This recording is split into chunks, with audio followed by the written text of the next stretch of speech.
آج پھر ہمارے سید مجاہد شاہ صاحب نے یہ کہا ہے کہ آپ مینار پاکستان پہ بات کریں۔ انیس جاوید جو بڑے فیم فٹ بالر ہیں، انہوں نے کہا، ہاکی کے بعض دوستوں نے کہا کہ مینار پاکستان پہ جلسہ جب ہوتا ہے تو سب لوگ کہتے ہیں کہ ہم نے پاکستان میں یکجہتی کا اظہار کیا ہے۔ بہت اچھی بات ہے۔ مینار پاکستان کے ساتھ جو سپورٹس کے گراؤنڈ ہیں ان کو بھی نوٹس کرنا چاہیے، اور وہ گراؤنڈز ہمیں واپس کیے جائیں تاکہ ہم ہاکی کا گراؤنڈ، اور اس میں ہم اپنے ہیروز کو، اب ورلڈ کپ آپ اس لیے ہار گئے ہیں کہ آپ نے ہمیشہ سلیکٹڈ لوگوں پہ کام کیا ہے، بڑی کم گراؤنڈ ہے، کہیں سے ٹیلنٹ اٹھا لیا آپ نے، کسی ٹیلنٹ کو آپ نے پراپرلی مینٹین نہیں کیا کہ وہ نیچے رہ کے بھی آپ کے لیے سپورٹس جو ہے وہ کر سکے اپنے ملک کو،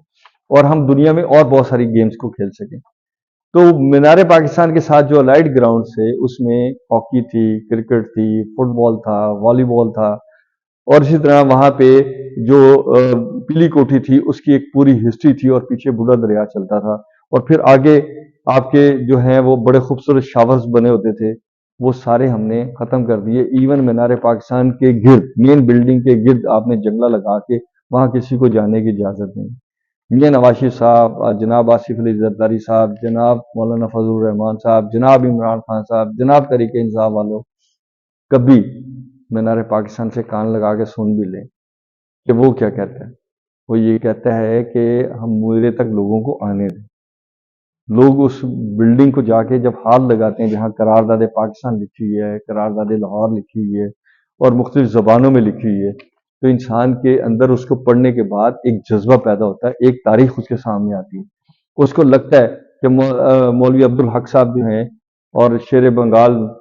نواب سلیم اللہ خان، وہ اس جلسے میں بیٹھے ہوئے ہیں، اور قائد اعظم محمد علی جناح جو فور فادر ہیں ہمارے، وہ وہاں پہ بیٹھے ہوئے ہیں اور وہ سپیچ کر رہے ہیں کہ ہم نے اس کمٹمنٹ سے پاکستان کو بنانا چاہتے ہیں۔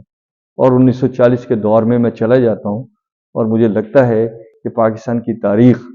آج بھی اسی طرح زندہ ہے، وہ جذبہ آج بھی زندہ ہے، جس جذبے کے نتیجے میں لوگوں نے اپنے گھر بار اور وہ ساری چیزیں چھوڑی، اور پھر ہمیں ایک توانا پاکستان کی طرف لے کے جاتا ہے جس میں لگتا ہے کہ بچے بھی کھیل رہے ہیں، فیملیز بھی کھیل رہی ہیں، اور بڑے بڑے نامور پلیئرز بھی رات کو اپنی ایک ایکسرسائز کرتے ہیں، اور وہاں پہ حضوری باغ میں بیٹھ کے لوگ مشاعرہ بھی کر رہے ہیں اور داستان گوئی بھی کر رہے ہیں۔ اس کے ساتھ پورے پارکس میں لاہور کے 12 دروازے اور ایک موری جسے کہا جاتا ہے، اس کے ساتھ ایک پورا پارک تھا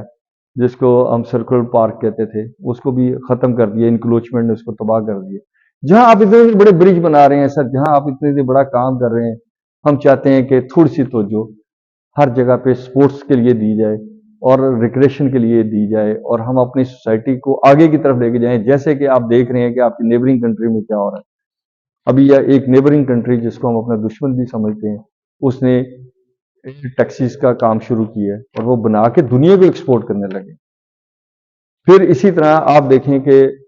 دبئی، عمان، بحرین، ان 6 ملکوں نے مل کے یہ کہا کہ ہم ویزا کامن کر رہے ہیں۔ اسی طرح دنیا اور طریقے سے کھل رہی ہے سر، کارپوریٹ اکانومی میں جا رہے ہیں۔ ابھی ورلڈ کپ ہوا کرکٹ کا، آپ نے دیکھا ہی ہے، تو اس ورلڈ کپ میں انڈیا نے اپنی پرفارمنس دی، اور اکیلے ایک انڈیا نے اتنا بڑا ایونٹ مینیج کیا، جو ہمیں بھی کرنا چاہیے۔ اگر قطر فٹ بال کا اتنا بڑا ایونٹ کر سکتا ہے تو پاکستان کی کیپیسٹی ہونی چاہیے، اور پاکستان کے بھی 12-13 شہروں میں کم از کم ہم اسٹیڈیم بنائیں، اور ان اسٹیڈیم کے ساتھ ہم سپورٹس کے گراؤنڈ بنائیں، ایک ایکٹیویٹی ریکریشن ہو، اور پھر آپ انڈسٹریلسٹ کو اور دوسرے لوگوں کو کہیں کہ آئیں اس میں انویسٹ کریں۔ تو پاکستان کے اندر صرف ایکسپورٹ بیسڈ اکانومی نہیں ہوگی، آپ کی کیپیسٹی بلڈنگ وائز اکانومی ہوگی، آپ کے لوگ جو ہیں وہ طاقتور ہوں گے، تو آپ کا ملک اپنے آپ طاقتور ہوگا۔ تو ہمیں اپنے لوگوں پہ فوکس کرنا اور ان کی کیپیسٹی بلڈنگ کرنی۔